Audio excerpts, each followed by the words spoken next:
bahwasanya kami ada dalam keadaan yang sehat tanpa kurang suatu apapun juga. Sebentar kami akan mendengarkan kebenaran firman-Mu. Engkau berbicara melalui hamba-Mu apa yang Kau ingin sampaikan, supaya semuanya bisa tersampaikan dengan baik, dan kami semua yang ada di tempat ini bisa dimengertikan akan apa yang kami dengar dan menjadi remah di dalam kehidupan kami. Terima kasih Bapak. Kami siap untuk mendengarkan firman-Mu. Di dalam nama Tuhan Yesus kami berdoa dan ucap syukur. Haleluya. Amin. Silakan duduk Bapak Ibu semuanya.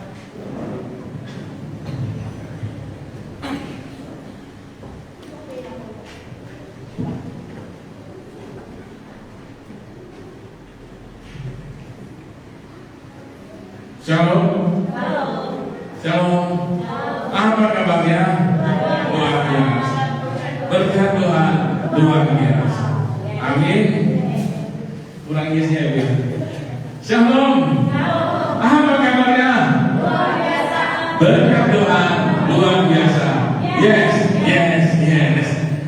Saudara, hari ini kita akan belajar satu hal yang mungkin bagi sebagian orang itu menyenangkan, dan bagi sebagian orang itu rasanya kok nggak cocok disampaikan di gereja. Tapi semuanya tetap harus disampaikan ya. Dari kemarin ketika saya membuat postingan bahwasanya tema hari ini itu adalah benci, orang yang banyak ada beberapa teman tanya, benci itu apa? Benar-benar cinta atau apa? Saya bilang enggak, benar-benar benci.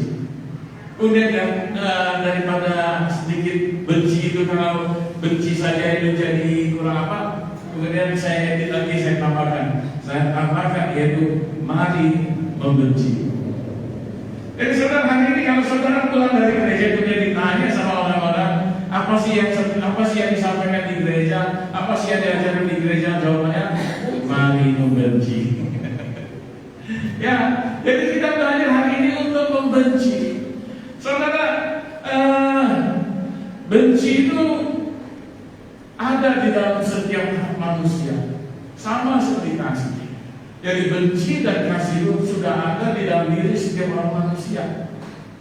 Dan itu tidak bisa diingkari bahwasanya setiap manusia ada perasaan benci dan perasaan kasih. Nah, selalu yang kita dengar di gereja itu adalah berbicara tentang kasih. Kenapa kasih? Karena kita diajarkan dari kecil itu adalah bahwa Tuhan itu adalah kasih.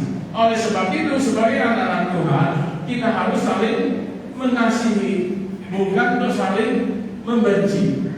Dan sehingga benci itu adalah sesuatu yang tabu, seolah-olah tabu disampaikan di gereja. Tetapi saudara, saya ingin katakan bahwasanya setiap manusia ada perasaan kasih dan benci. Setiap anak Tuhan juga ada perasaan benci di dalam dirinya yang suatu saat akan keluar. Ya kan? Dan suatu saat akan keluar dari kehidupan anak-anak Tuhan agar kita membenci orang yang menyakiti hati kita. Agar kita benci kepada sesuatu yang tidak menyenangkan hati kita. Tetapi karena kita diajari tentang kasih sehingga kita merasa bahwa benci itu tidak boleh dilakukan. Dan hari ini saudara, kalau saudara tanya sama saya, Bapak dapat temanya dari mana? Benar nggak di firman Tuhan itu ada? Enggak, kan ada waktunya untuk membenci. Saudara, di Alkitab dikatakan ada waktu untuk mengasihi, ada waktu untuk membenci, dan ada waktu untuk diam. Saudara tahu ada ayatnya itu. Ada waktu untuk membenci.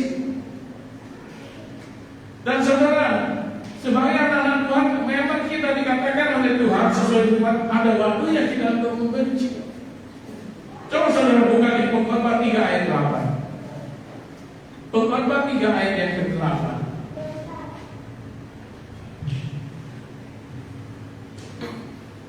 Ayo, Pengkhotbah 3 ayat ke-8 yang dapat saya bacakan ke saudara. Pengkhotbah 3 ayat yang ke-8. Ada waktu untuk mengasihi, ada waktu untuk membenci, ada waktu untuk terang, ada waktu untuk damai. Jadi saudara, tema yang kita ambil hari ini yaitu mari membenci, itu ada dasar Alkitabnya, itu ada dasar Alkitabiahnya. Firman Tuhan katakan di Pengkhotbah 3 ayat 8, ada waktu untuk mengasihi, ada waktu untuk membenci. Maaf saudara, ibu-ibu ini langsung senang. Ternyata di firman Tuhan menyatakan ada waktu untuk membenci. Yes, itu aku. Ya, saudara senang loh hari ini. Ternyata Tuhan mengajarkan ada waktunya untuk membenci. Dan ibu-ibu dengan semangat katakan, yes.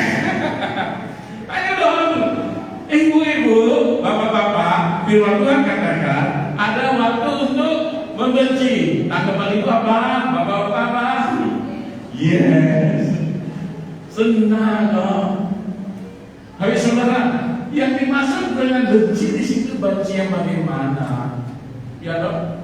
Jadi saudara, ketika dikatakan, makanya ketika saya lahirkan itu benci, orang bertanya, benci itu apa? Benar-benar cinta atau apa? Tidak. Benci itu ya benci, benar-benar benci, bukan benar-benar cinta. Kalau benar-benar cinta, ngapain ditulis benci? Ya dong. Jadi saudara, firman Tuhan katakan ada waktunya untuk membenci. Jadi saudara, kalau kita berbicara tentang benci, benci itu selalu berkaitan dengan maksud arti yang selalu negatif. Ya, kalau kita berbicara benci, maka benci itu selalu berkaitan dengan sesuatu yang negatif. Benci itu adalah sesuatu yang negatif sekali artinya. Contoh, ya kan, saya benci sama Lilis 2 minggu gak kasih kabar gak datang ibadah. Ayo Lilis gimana? Mana gak senang dong. Nah, jadi benci itu selalu berkaitan dengan hal yang negatif. Sehingga karena itu selalu berkaitan dengan hal yang negatif, sebagai anak-anak Tuhan kita diajarkan dari sekolah minggu, dilarang untuk membenci. Anak-anak Tuhan tidak boleh untuk membenci. Siapapun anak-anak Tuhan tidak boleh untuk benci. Tetapi walaupun kita diajarkan dari sekolah minggu untuk tidak membenci, firman Tuhan katakan apa? Ada waktunya untuk membenci. Oleh sebab itu kenapa kita diajarkan untuk tidak boleh membenci? Dan saudara, hati-hati dengan hari ini ya, hati-hati jangan salah langkah. Tadi saudara pulang, saudara ditanya, apa yang didapatkan, apa yang dibicara? Benci, belajar untuk benci. Benci sama siapa? Saudara, benci sama orang tua. Jangan dong, belum selesai dong. Jadi anak Tuhan dari kecil dan kita sekolah minggu sudah diajarkan untuk dilarang untuk membenci. Tetapi kita diajarkan untuk senantiasa memberikan kasih. Tunjukkan kasihmu, jangan tunjukkan benci. Tetapi hari ini saya katakan kepada saudara semua, hari ini kita belajar. Setelah sudah puluhan tahun kita mengenal Tuhan, kita beribadah, hari ini kita belajar untuk saling bisa mengasihi dan membenci. Ada waktunya untuk mengasihi dan ada waktunya untuk membenci. Jadi saudara, benci itu tidak terlepas dari kehidupan manusia. Di kita manusia itu tidak perlu diajarin dari kecil, kita tidak perlu diajarin. Rasa benci itu sudah ada di dalam dirinya setiap manusia. Walaupun kita diajari dari sekolah minggu untuk saling mengasihi, tetapi ketika kita belajar sesuai dengan waktu kita bertumbuh, ketika ada sesuatu yang tidak menyenangkan hati kita, tanpa kita sadar, tanpa perlu diajari, kita akan muncul rasa benci. Ya toh? Saya mau tanya kepada saudara, kalau mengasihi itu dipelajari nggak? Mengasihi seseorang itu lebih baik. Kita sering mendengar kita diajari untuk mengasihi. Kalau ada orang yang kesusahan, tolong dia. Kalau ada orang yang ini, tolong. Kalau ada yang ini, kasih dia. Kita diajari untuk mengasihi. Tetapi kita tidak pernah. Kita diajari untuk mengasihi. Walaupun kita diajari untuk mengasihi, belum tentu kita bisa menjadi orang-orang yang benar-benar mengasihi. Amin. Tetapi benci tidak pernah diajari. Benci itu tidak pernah diajari, tetapi setiap manusia bisa tahu cara untuk membenci. Iya dong?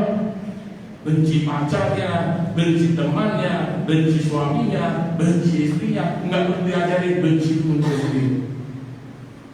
Jadi benci itu, perasaan benci itu adalah bagian dari kehidupan manusia. Dan hari ini kita akan belajar bahwasanya di Alkitab sendiri katakan bahwasanya ada waktu untuk membenci. Ada saatnya kita harus membenci.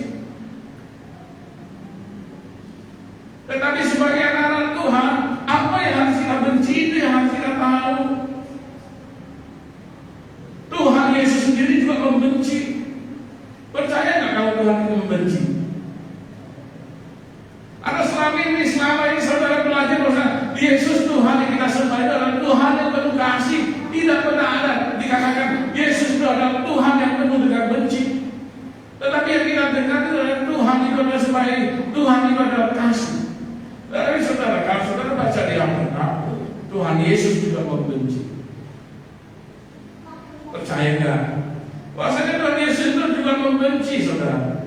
Tuhan Yesus itu membenci apa? Coba saudara buka Amsal 6 ayat 16 sampai ke 19. Amsal 6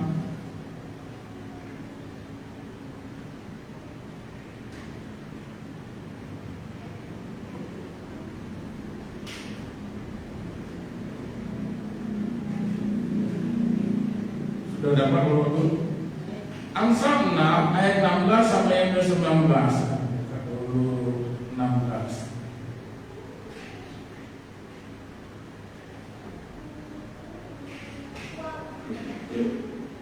Oke, kalian sudah dapat bisa dibacakan? Amsal 6 ayat 16 sampai yang ke 19. Amsal 6 ayat 16 sampai 19 demikian firman Tuhan. 6 perkara ini yang dibenci Tuhan. Saudara stop dulu. Berapa yang dibenci Tuhan? 6 perkara. 6. Saudara benci berapa banyak? Oke, 6 hal yang dibenci oleh Tuhan. 6 perkara yang dibenci oleh Tuhan. Tidak dikatakan 6 hal yang dikasihi Tuhan. Tetapi di sini dikatakan 6 hal yang dibenci oleh Tuhan. Ayo. Bahkan 7 perkara yang menjadi kekejian bagi hatinya. 6 perkara yang dibenci Tuhan, 7 perkara yang menjadi kekejian bagi hatinya. menjadi kekejian bagi hatinya. Oke, lanjut. Mata sombong, lidah. Yang pertama, apa yang Tuhan benci? Mata sombong. Mata yang sombong. Mata bagaimana yang sombong? Ayo, lihat mata saudara ke kanan kiri. Mata mana yang sombong? Ada yang mata-mata sombong? Ya kan? Jadi saudara, yang Tuhan tidak sukai yang pertama itu adalah mata sombong. Mata sombong itu yang bagaimana? Ketika melihat orang miskin, matanya langsung. Ayo, siapa yang bisa praktekkan ini? Matanya langsung pandangannya berbeda, menyombongkan diri, bahwa seolah dia lebih hebat daripada orang yang ada di bawahnya.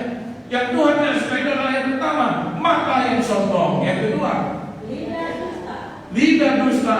Tuhan tidak suka orang yang berdusta. Bukan lidahnya yang Tuhan tidak suka, tetapi orangnya yang Tuhan tidak suka. Ya dong, saudara makan mie apa? Sop lidah. Lidah apa? Sapi, bukan sapinya yang saudara suka, tapi lidahnya yang dimakan. Hari ini Tuhan katakan lidah dosa. Lidah, ya udah deh, lidah dusta. Bukan orangnya, lidah dustanya yang Tuhan tidak suka. Artinya apa? Orang yang selalu berbicara tentang dusta, orang yang selalu berbicara tentang kebohongan. Oleh sebab itu jagalah lidahnya saudara, supaya lidahnya saudara itu tidak berkata dusta. Yang berikutnya, Tangan yang menumpahkan darah orang yang tidak bersalah. tangan yang menumpahkan darah orang yang tidak bersalah. Di sini bukan berkata bahwasanya membunuh Tuhan sudah pasti tidak suka. Tetapi di sini juga Tuhan katakan secara spesifik, apa yang Tuhan tidak suka itu adalah tangan yang menumpahkan darah orang yang tidak salah. Orang yang tidak salah itu menumpahkan darah, tangan yang menumpahkan darah bukan berarti kita membunuh saja, tetapi segala perbuatan kita yang menyebabkan orang itu kehilangan nyawanya, itu juga Tuhan tidak suka. Saudara, ada yang berkata bahwasanya fitnah itu lebih kejam daripada pembunuhan. Saudara melakukan fitnah saja Tuhan sudah tidak suka, apalagi sampai orang yang difitnah itu mati. Tangan yang menumpahkan darah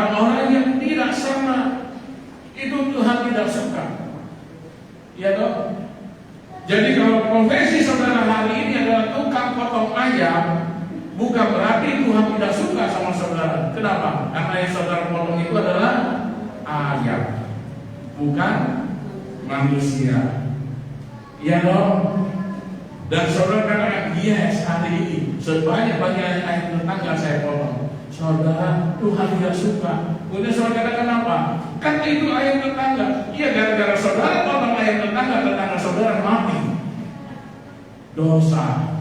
Oke, yang berikutnya.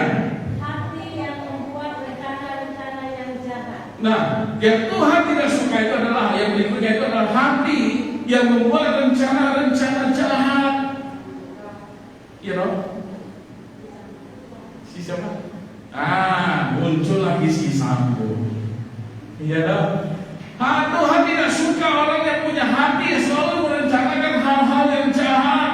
Saudara, Tuhan bukan hanya tidak suka pada kejahatan, tetapi Tuhan sudah tidak suka kepada manusia yang walaupun belum melakukan kejahatan, tetapi sudah merencanakan hal-hal yang jahat. Jadi saudara, kalau ada di pikiran saudara, ada di dalam hatinya saudara, ada di dalam tubuhnya saudara, walaupun saudara belum melakukan kejahatan, tetapi rencana jahat itu sudah ada di pikiran saudara, Tuhan katakan, aku tidak suka. Mau apapun Tuhan katakan, tidak suka. Tuhan, itu baru rencana loh Tuhan, belum tentu terjadi. Pertanyaannya, setiap rencana buruk selalu terjadi dan tidak pernah batal. Rencana baik selalu banyak batalnya daripada jadi. Jadi saudara, Tuhan tidak suka hati yang selalu punya rencana-rencana yang jahat. Berikutnya, Kaki yang segera lari menuju kejahatan. Tuhan tidak suka kaki yang segera lari menuju kejahatan. Ketika ada sesuatu, ketika orang mengajak kita melakukan hal yang jahat, dengan segera kita pergi ke sana, Tuhan tidak suka. Tetapi yang Tuhan suka itu adalah kebalikannya. Ketika ada orang mengajak kita beribadah, ketika ada orang mengajak kita melakukan yang baik, kita segera datang, Tuhan suka itu. Amin. Tuhan tidak suka orang segera lari menuju kejahatan. Saudara, ini orang yang bodohnya minta ampun. Dia sudah tahu itu hal yang jahat, tetapi ketika diajak, dia tanpa pikir segera pergi ke sana. Dan kita hampir semua manusia seperti itu. Ketika ada hal yang jahat, tanpa kita pikir kita segera ikuti. Kakinya kita segera pergi ke tempat yang jahat. Yang berikutnya, Seorang saksi dusta yang menyembunyikan kebohongan. Oke. Seorang saksi dusta yang menyembunyikan kebohongan. Saksi dusta yang selalu menyembunyikan kebohongan itu seperti apa? Bukan berarti saudara harus ada di pengadilan, kemudian berdiri sebagai saksi dan mengucapkan hal-hal yang berbeda dengan kenyataan yang saudara alami. Bukan itu saja, tetapi seorang saksi dusta itu juga bisa di dalam kehidupannya kita. Ketika kita mengatakan sesuatu yang tidak benar terjadi, itu sudah termasuk saksi dusta yang menyembunyikan kebohongan. Ya kan? Dan sebagian besar di antara kita di sini melakukan itu. Amin. Amin enggak? Ketika saudara menyampaikan hal-hal, ketika saudara bergosip ria, bukankah saudara sudah menyampaikan hal-hal dusta? Benar enggak? Si A ngomongnya begini, si A ngomong dengan si B begini, si B sampai ke C jadi begitu, dari C sampai D jadi apa aja deh. Artinya kita sudah berdusta. Kalau benar ya kita sampaikan yang benar, kalau salah kita sampaikan yang salah. Bukan hanya untuk melakukan, bukan hanya berbicara, kemudian yang benar menjadi salah. Ketika yang benar menjadi salah, maka itu kita sudah berdusta. Ya dong. Apalagi kalau kita tidak senang sama orang yang sedang kita bicarakan, yang baik daripada dia pun tidak pernah kita sampaikan. Semuanya adalah hal-hal yang dusta. Saudara ingat kemarin waktu di konser saya katakan apa? Manusia itu ada dua kantong, kantong depan dan kantong belakang. Kantong depan itu untuk menyimpan apa? Kantong yang depan itu dipakai untuk menyimpan kebaikan kita sendiri, kebaikan kita sendiri dan kejahatan orang lain. Kalau kata belakangnya kita pakai itu apa? Menyimpan kebaikan orang lain dan kejahatan kita sendiri. Jadi saudara, sebagai manusia terkadang kita selalu berpikiran untuk melakukan yang baik, yang setiap perbuatan baik kita itu lagi tunjukkan pada orang lain, tapi setiap kejahatan kesalahannya kita simpan, ya kan? Sehingga kita melakukan hal-hal yang dusta. Jadi yang tadi yang berikutnya itu adalah menyimpan, yang suka menyembunyikan kebohongan dan yang menimbulkan pertengkaran saudara. Hati-hati ketika kita ketika ada sesuatu yang menimbulkan pertengkaran di antara saudara. Di antara saudara itu bukan antara saya dengan bapak ibu di sini, tapi antara kita, kakak adik atau siapapun, itu sudah Tuhan benci. Jadi saudara, jangan pernah sekali-kali kita menimbulkan pertengkaran. Amin. Oke, kita buka ayat yang berikutnya lagi. Sudah 6 belum? Ayo, yang saudara baca sudah 6 belum yang Tuhan benci? Dan Amsal sudah berapa yang Tuhan benci? Ayo hitung. 6 plus 1. Ya kan? 6 perkara yang Tuhan benci dan 7 apa tadi di ayat 16? 7. Kalau saudara baca itu tadi sebenarnya 6, 7-nya di mana? Sehingga tadi saya pisahkan dan yang tadinya itu dan-nya itu, oke? Dan-nya itu masuk yang ke 7. Kemudian kita buka Yesaya 6 ayat 1 sampai 8. Yesaya 61 ayat 8. Yesaya 61 ayat 8.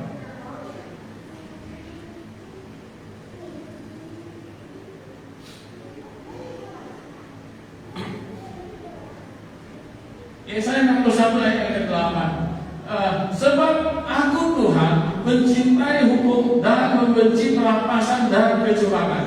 Aku akan memberi upahmu dengan tepat dan akan mengikat perjanjian abadi dengan kamu. Apa yang Tuhan benci? Apa yang Tuhan benci? Tuhan membenci perampasan dan kecurangan. Jadi saudara, apa yang sudah menjadi haknya orang lain jangan kita rampas, jangan kita tipu untuk mendapatkan itu menjadi miliknya kita sendiri. Contoh yang barusan kita lihat itu siapa? Siapa yang merampas dan melakukan kecurangan? Yang barusan kita lihat 2 atau 3 bulan yang lalu, Ishak dan Yakub. Bagaimana Yakub merampas sampai surga yang punyanya milik? Kok Ishak dan Yakub? Esau. Ya kan, merampas sampai surga daripada Esau dengan cara curang. Dan Tuhan tidak suka hal yang begitu. Tuhan tidak suka orang yang melakukan perampasan dan kecurangan. Jadi saudara, kalau kita di sini ada yang seorang yang seperti itu, bertobatlah karena Tuhan, aku benci orang seperti itu. Oke. Kemudian Maliaki 2 ayat 14.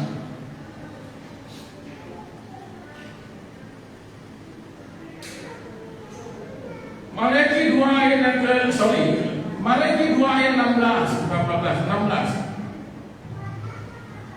Sebab aku tuh 2 ayat 16. Sebab aku membenci perceraian, firman Tuhan Allah Israel, juga orang yang menutupi pakaiannya dengan kekerasan, firman Tuhan semesta alam.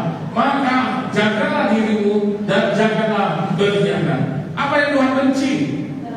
Perceraian. Tuhan tidak suka perceraian. Oleh sebab itu, saudara-saudara yang sudah berkeluarga, mari jangan ada perceraian. Karena Tuhan membenci perceraian. Yang kedua, Tuhan benci apa? Tuhan benci kekerasan. Maka saudara, sebagai anak-anak Tuhan itu jangan ringan tangan. Karena Tuhan tidak suka kekerasan.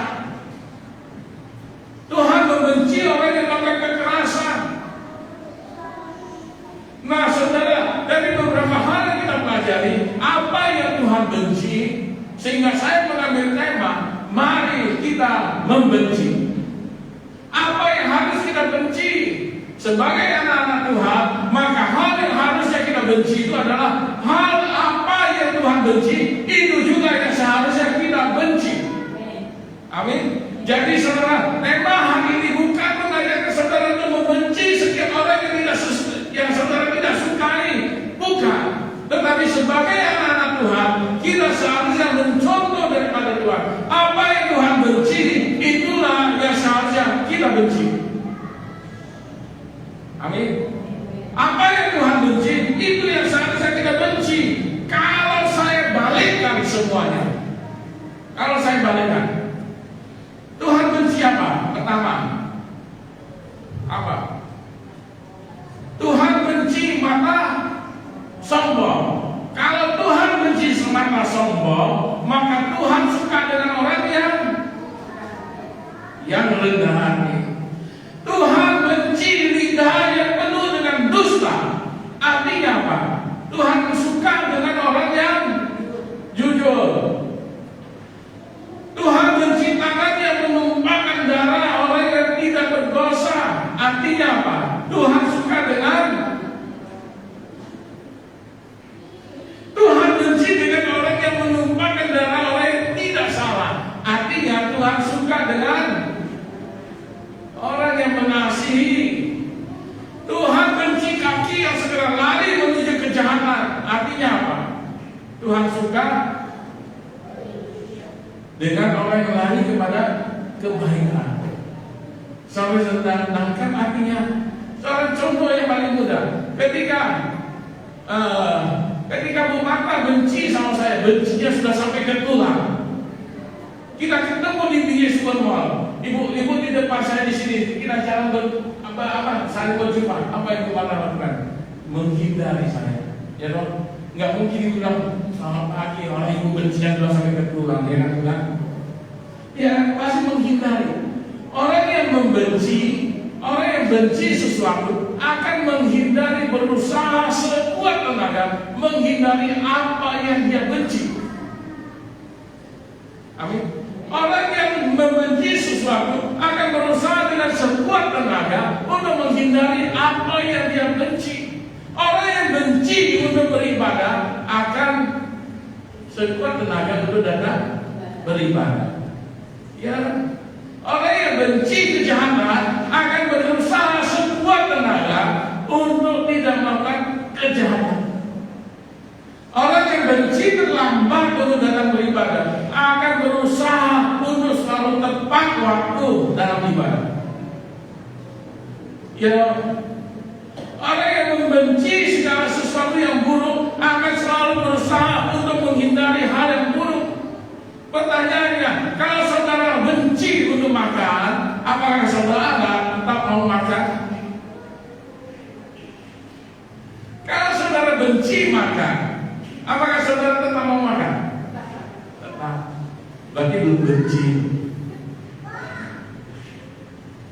Kalau saya benci sama si Lilis, mampis, pasti saya tidak mau ketemu sama si Lilis lagi. Ya Lilis, maupun Lilis itu tengah mati mau ketemu saya nggak mau. Dan saya katakan, nggak mau, dia nggak mau. Ya kan? Jadi kalau kita membenci sesuatu, kita akan berusaha dengan sekuat tenaga kita untuk tidak melakukan hal yang kita benci. Jadi saudara, hari ini katakan, aku benci untuk terlambat ibadah. Maka minggu depan saudara datang tepat waktu, kan? Aku benci tidak menolong orang yang sedang kesusahan. Maka mulai hari ini saudara suka untuk menolong orang yang susah. Kalau saudara benci orang menolong orang, tetapi saudara masih menolong orang, artinya kebaikannya, Jadi saudara, sebagai anak-anak Tuhan, kita harus membenci seperti yang Tuhan benci. Tidak harus seharusnya kita membenci apa yang Tuhan benci. Jadi kalau kita tidak membenci seperti yang Tuhan benci, kita belum melakukan, kita bukan anak-anak Tuhan.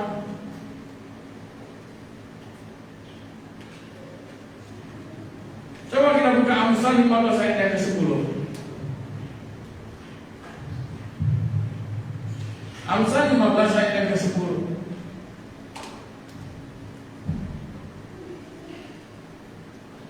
Terkadang kita ditegur oleh orang dan kita benci orang yang menegur kita, ya kan? Terkadang kita juga marah sama Tuhan, Tuhan kenapa memberikan teguran? Terkadang kita juga marah dengan orang yang selalu memberikan teguran pada kita. Bahkan ada orang yang tidak suka ditegur, ada orang yang tidak mau ditegur. Dan saya katakan orang yang tidak mau ditegur, orang yang benci teguran, tadi benci yang kita harus lewati. Tetapi teguran itu kita tidak boleh benci. Kenapa? Amsal 15 ayat 10. Didikan yang keras adalah bagi orang yang meninggalkan jalan yang benar, dan siapa benci kepada teguran akan mati. Jadi saudara, kalau saudara benci orang yang menegur saudara, saudara bodoh di kampung. Kenapa? Karena kata firman Tuhan, saudara akan mati. Berbahagialah karena masih ada orang yang mau menegur kita. Kenapa? Karena orang yang menegur kita itu adalah orang yang mengasihi kita. Jadi saudara, kalau ada orang yang menegur kita, kita seharusnya bersyukur bahwasanya dia masih mengasihi kita. Firman Tuhan katakan, bodohlah orang yang tidak mau ditegur, karena dia akan mati. Tapi teguran yang Tuhan itu berbeda dengan teguran manusia. Ya, jangan saudara menegur orang dengan segala jenis binatang keluar dari mulutmu. Jangan kita menegur orang dengan segala hal-hal yang dibenci oleh Tuhan. Tapi teguran, sampaikan kebenaran itu dengan yang benar. Meskipun saudara ketika menyampaikan kebenaran, saudara itu akan dibenci oleh orang, terserah. Iya kan? Meskipun saudara melakukan teguran kepada orang yang salah dan saudara kemudian dibenci oleh orang, silakan biarkan mereka membenci saudara. Saudara pilih, mau dibenci Tuhan atau mau dibenci manusia, atau mau dibenci dua-duanya. Pilih. Tuhan katakan, orang yang membenci teguran, orang yang bodoh, orang yang membenci teguran, itu tinggal menunggu mati. Contoh yang paling mudah, ketika saudara berjalan dalam gelap dan kemudian di depan saudara itu jurang, saudara karena belum tahu jalan tersebut, saudara belum tahu daerah tersebut, dan saudara jalan terus jalannya gelap, dan kemudian nggak berapa lama lagi saudara akan jatuh ke dalam jurang. Kemudian tiba-tiba ada orang yang berkata pada saudara, ada orang yang datang, orang berdua di sekitar berkata pada saudara, Pak berhenti, jangan jalan lagi, nanti bapak mati, jangan sejurang. Kemudian saudara mengabarkan teguran itu. Artinya apa? Saudara, kita menjadi orang bodoh, tinggal nunggu mati. Kenapa? Karena orang tadi sudah negur kita, situ jurang, jangan-jalan lagi. Kalau jalan kau akan jatuh dalam jurang dan kau akan mati. Tapi karena kita merasa kita lebih mengenal tempat itu, karena kita merasa kita lebih hebat, karena kita merasa kita lebih berkuasa, karena kita merasa kita ini adalah anak-anak Tuhan, Tuhan katakan engkau tidak akan mati. Maka saya katakan engkau memang tidak akan mati, orang bodoh. Engkau tidak akan mati di neraka sana. Ya, tambah jatuh mati di dunia, hidup di neraka, orang bodoh. Jadi kita ditegur, orang yang membenci teguran itu adalah orang, ya, siapa yang benci kepada teguran akan mati. Saya tambahkan, orang benci teguran itu adalah orang bodoh dan akan mati. Ya kan? Benar gak? Kalau kita ditegur orang dan kemudian kita tidak mau mendengarkannya, kemudian kita nggak usah bicara mati dulu deh. Ketika kita ditegur oleh orang dan kemudian kita mengalami kerugian, uang kita hilang, uang kita habis, pertanyaannya, saudara orang bodoh atau orang pintar? Orang bodoh atau orang pintar? Ya. Saudara ditegur supaya simpan uangmu, supaya engkau punya kesediaan ketika engkau tua, kemudian kita akan melakukan, dan kemudian ketika kita tua kita nggak punya tabungan umpamanya nih contoh. Saudara, kita ini orang bodoh atau orang pintar? Orang bodoh.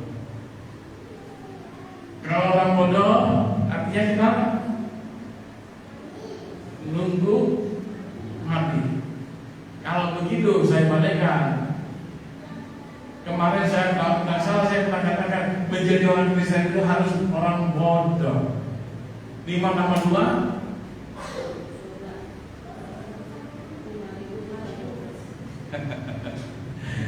5 tambah 2 5.000 sisa 12 batu. Itu matematikanya orang pintar atau orang bodoh? Ayo, orang bodoh. Nah, di satu sisi kita diajarkan untuk menjadi orang bodoh, tapi di sini dikatakan kalau kamu jadi orang bodoh, kamu akan mati. Saudara pilih apa? Ayo, bingung kan saudara mau pilih apa? Mau jadi orang bodoh, nggak bisa masuk kerajaan surga. Mau jadi orang pintar, mau jadi orang bodoh masuk kerajaan surga. Jadi orang pintar nggak bisa masuk kerajaan surga. Ketemu ayat ini, menjadi orang bodoh karena menolak untuk ditegur, mati. Pilihannya mana? Nggak mau ibadah aja deh. Gitu. Jadi saudara, apa yang Tuhan benci seharusnya itu yang kita benci. Jadi temanya itu adalah mari membenci. Membenci apa? Membenci apa yang Tuhan benci. Karena ketika kita membenci apa yang Tuhan ketika kita membenci sesuatu, maka kita akan berusaha untuk melakukan kebalikan dari apa yang kita benci. Ya kan? Kalau kita membenci sesuatu, kita akan berusaha untuk melakukan yang terbalik daripada apa yang kita benci. Jadi kalau orang contoh, orang benci terlambat, pasti dia berusaha untuk tidak terlambat. Meskipun dia ada terlambat, tapi bagi dia itu udah rasanya nggak enak sekali. Amin. Orang yang benci untuk membaca Alkitab akan berusaha untuk membaca Alkitab. Ya dong. Orang yang membenci perceraian akan berusaha untuk tidak bercerai.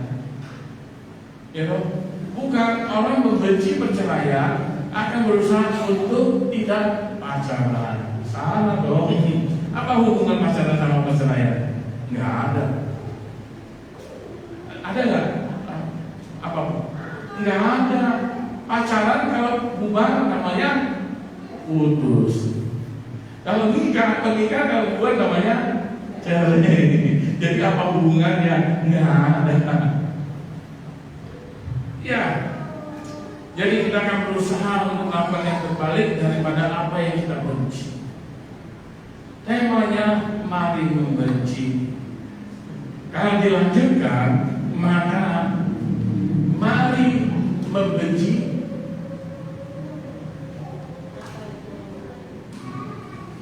Mari membenci.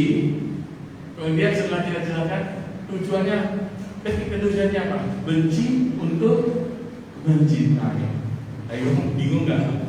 Mari membenci, kemudian benci untuk mencintai. Mari kita membenci hal-hal yang tidak disukai Tuhan. Ketika kita sudah membenci hal-hal yang tidak disukai Tuhan, maka kita akan berusaha untuk mencintai apa yang disukai oleh Tuhan. Jadi benci untuk mencintai. Ya. Kembali, apa yang dipelajari hari Minggu di gereja? Belajar untuk membenci. Membenci apa? Membenci apa yang Tuhan tidak suka. Salah. Iya, membenci apa yang Tuhan benci, bukan membenci apa yang Tuhan tidak sukai. Berarti kita iblis dong. Membenci apa yang Tuhan benci dan menyukai apa yang Tuhan sukai.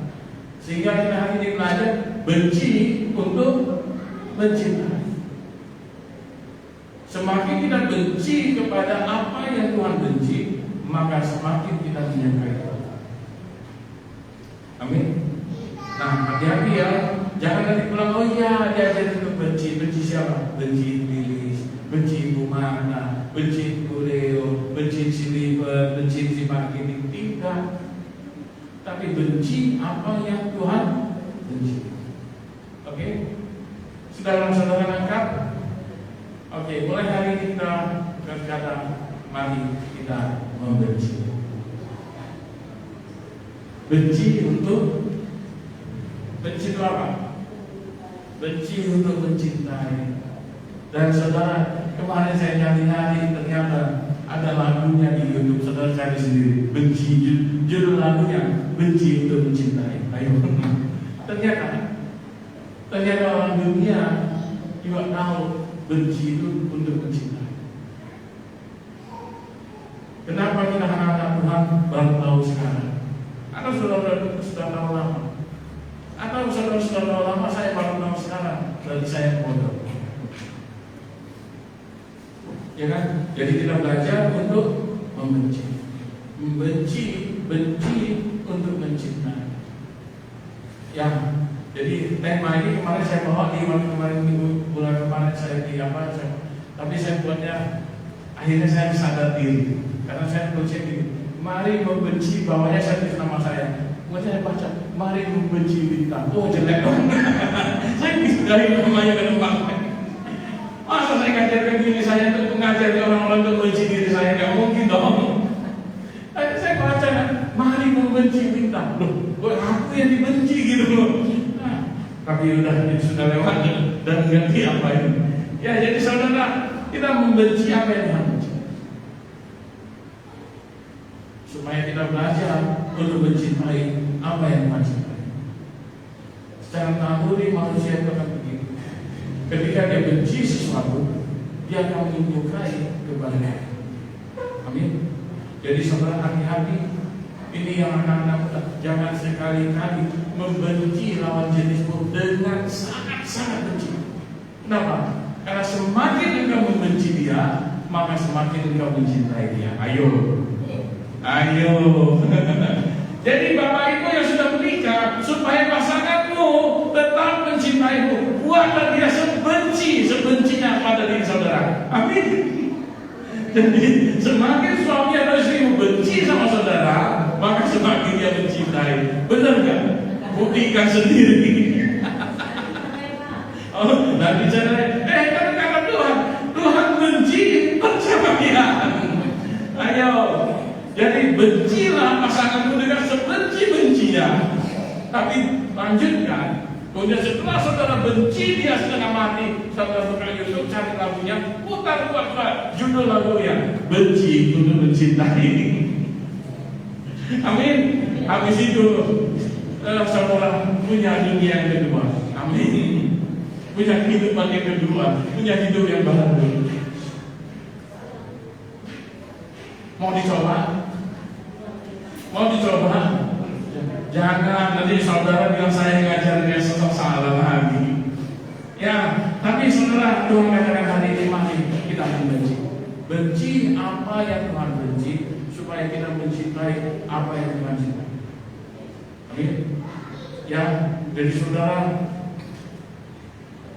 jangan lakukan yang kebalikannya. Benci yang Tuhan cintai, maka saudara akan kebalikannya, melakukan apa yang Tuhan tidak suka. Ketika kita melakukan apa yang Tuhan tidak suka, maka kita bukan lagi menjadi anak Tuhan. Ya, jadi mari dari semua yang kita baca tadi, hanya ada satu yang Tuhan benci. Tuhan benci orang yang tidak suka. Amin. Hanya satu dari beberapa ayat tadi, hanya satu yang disampaikan di yang mana itu yang tadi ini ya. Ya, pasal 15 ini kan, didikan yang keras adalah bagi orang yang meninggalkan jalan yang benar, dan siapa benci kepada teguran akan mati. Jadi saudara jangan benci teguran. Ya. Kalau saudara pengen hidup panjang umur, cari orang-orang yang selalu siap untuk menegur saudara. Karena orang yang benci teguran akan mati. Semakin banyak ditegur, semakin panjang umurnya kita lihat. Benar nggak? Kalau orang benci teguran akan mati, logikanya. Orang benci teguran akan mati. Kalau orang menyukai teguran akan hidup. Ya dong. Dua orang menegur, hidupnya kita kali 2. 3 orang kali 3. Ya, enak di saudara. Ya, intinya Tuhan benci orang yang tidak suka itu. Jadi Bapak Ibu, terkadang kita ditegur orang. Ya, ketika kita ditegur, mari kita bukan benci kepada orang yang menegur kita, tapi kita introspeksi benar teguran. Ya, jangan sampai kita menyesal karena tidak mengikuti teguran yang sudah diberikan. Ya kan? Ya, jadi belajar untuk membenci untuk mencintai. Oke, kita tutup dengan doa. Bapak, terima kasih untuk hari ini. Terima kasih buat kesempatan yang Kau berikan kepada kami. Terima kasih buat firman yang sudah kami dengar. Biarlah apa yang kami dengar itu Tuhan bisa menjadi rema dalam kehidupan kami, membawa kami kepada kehidupan yang lebih baik lagi. Tuhan, Engkau Tuhan yang ajaib, Engkau Tuhan yang berkuasa, Engkau Tuhan yang menguasai seluruh kehidupan kami, dan Engkau yang mengetahui bagaimana kami. Oleh sebab itu Tuhan, mari ketika kami mulai menyeleweng daripada jalan kebenaran, tegur kami Tuhan, supaya kami bisa kembali kepada jalan yang benar. Terima kasih Bapak. Diserahkan semuanya kemuliaan nama-Mu. Di dalam nama Tuhan Yesus yang berdoa dan bersyukur. Haleluya.